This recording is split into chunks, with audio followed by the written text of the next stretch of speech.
sélection musicale en images avec Alex Jaffray, en images, quasiment tout en images. Quasiment tout en images. On commence par l'Allochifrine. L'Allochifrine, Celui qu'on vient d'entendre. Celui qu'on vient d'entendre. Pourquoi j'en parle? Parce que sort en DVD 2 portraits qui s'appellent les bandes originales. Un avec l'Allochifrine, l'autre avec Bruno Coulet. Bruno Coulet, compositeur de Microcosmos, de Coraline, tout ça. Et l'Allochifrine, évidemment, compositeur de Mission Impossible, compositeur de Manix, qu'on a entendu. C'est des documentaires extrêmement intéressants qui ne sont pas pour super pointus du cinéma. C'est-à-dire que ce sont des interviews du compositeur et aussi des réalisateurs et producteurs qui ont travaillé. Mais il y a un peu de musique dedans, quand même. Évidemment, il y a beaucoup de musique, vous avez des séances d'enregistrement. Vous rentrez dans l'intimité de la création, c'est très très très bien foutu. Moi, j'ai choisi un petit extrait de l'Allochifrine qu'on avait eu la chance de rencontrer grâce à vous, chef. Love, love, love. Je ne le mérite pas, je ne le mérite pas. L'Allochifrine, Je ne le mérite pas. Et l'Allochifrine, donc, parce que ce qu'on vient d'entendre, c'est le thème de Mission Impossible. Et l'Allochifrine nous dit, ouais, mais il y a un deuxième thème dans Mission Impossible qu'on a tous en tête, mais qu'on a oublié. Monsieur Lalo, regardez. Mission Impossible, il y a un deuxième thème, que c'est le thème de suspense. Parce que Mission Impossible, le thème de Mission Impossible, c'est pas le suspense, c'est ta-da-da, ta-da-da. L'autre thème.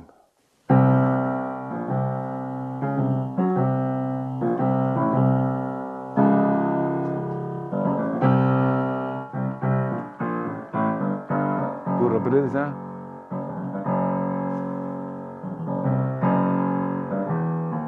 Ce thème, en anglais, s'appelle le complot, une opération pseudo-militaire. Ah oui, bien sûr. Mais ouais. Eh oui. Et tout le documentaire, c'est comme ça, avec son accent. Vous vous souvenez de ça? Oui, Il les parle thèmes, très les bien complots. français, lui. Et oui. J'adore quand il dit bullet, quand dans la il fait. Vous connaissez, c'est les thèmes des bullets. Voilà, il le dit comme ça. Genre, je crois que je le passerai en boucle. J'adore ça. C'est vraiment bien. Et donc il y a Bruno Coulet, remarquable. Et à venir en décembre, il y a Alexandre Desplat. Argentine, absolument. Argentine, Argentine, c'est Dizzy Gillespie, le trompettiste qui l'a ramené. Voilà. Oh, on me dit qu'il reste 2 minutes. Non, En 2 non, minutes, non, je peux faire des tas de non. trucs. Ah bah non. Donc par exemple, est-ce que vous avez déjà entendu parler de Paul McCartney? Vaguement. Moi, jamais, jusqu'à aujourd'hui. Donc c'est voilà. le gars qui joue de la guitare au Stade de France bientôt. Exactement, le 11 juin, voilà. Et qui avait 3 copains avec qui, vaguement, ils ont fait un groupe qui a marchouillé dans les années 60. Donc voilà, Paul McCartney, il a donc été adoubé 1000 fois, c'est Sir Paul McCartney. Et en 2012, il est rentré au... ça s'appelle comment? Ça s'appelle... Eh ben, je vois même plus sur ma fiche, voilà. Et ben, c'est pas grave. Il est rentré dans un... C'est le Music Cares, voilà, le Music Cares. Je devrais faire attention, je Mais devrais oui, avoir mais le oui. double de sa fiche. Hein, Oui, parce que de temps en temps, maintenant... À partir d'un oui, certain je âge, dis, bah oui. on a des absences. Alors. C'est le Music Cares, j'ai trouvé, c'est écrit derrière. Et j'en sais quelque chose. Ah ouais, c'est derrière. Ah ouais, t'as raison. Il est rentré donc au Music Cares, c'était juste avant les Grammy Awards. Qu'est-ce que c'est Music Cares? Eh bien, le Music Cares, c'est une sorte de vous êtes un champion du monde, on vous aime et tout, vous avez plein de. Un Hall of Fame, c'est-à-dire. Voilà, c'est ça, c'est le meilleur du truc, où on vous met tout en haut de la pile et tout, et vous avez plein de copains qui viennent chanter vos chansons. Et vous êtes assis, vous dites, ah, quand même, j'ai écrit des belles chansons. Donc, par exemple, vous demandez à Diana Krall et James Taylor de venir chanter Yesterday, ça donne ça. Attention, poil sur les bras. Oh, yesterday,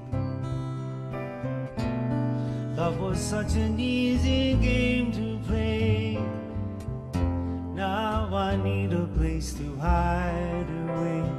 Oh, I believe in yesterday. Ah, elle, j'aurais bien aimé, c'est dommage. Oui, mais c'est pour vous donner envie. Mais c'est ça. elle accompagnait juste la Oui, Diana oui, Krall. après elle chantouille un peu. C'est Madame Elvis Costello, hein, je vous rappelle. Hein, si jamais vous aviez des vues sur Diana Krall, Elvis laisse tomber. Costello et non, par c'est- respect pour son mari simplement. Exactement. Et on finit avec les parapluies de Cherbourg. Les parapluies de Cherbourg, donc l'immense Palme d'Or de 64, qu'on avait vu sur scène. On avait été fait l'interview de Michael the Big, hein, Michel Legrand, donc sûr. au Châtelet.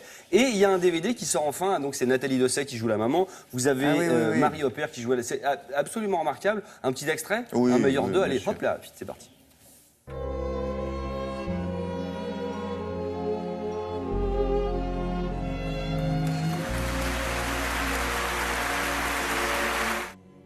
Je ne pourrai jamais vivre sans toi.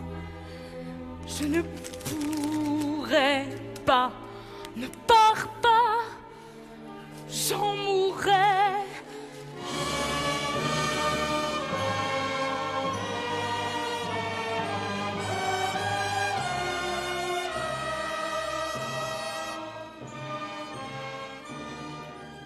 Et c'est Michael lui-même qui dirigeait. C'est là. Michael qui dirait 83 ans avec le petit parapluie jaune. Merci beaucoup, Alex Hounet. Avec Laura Tedouji, alias Laura du Web.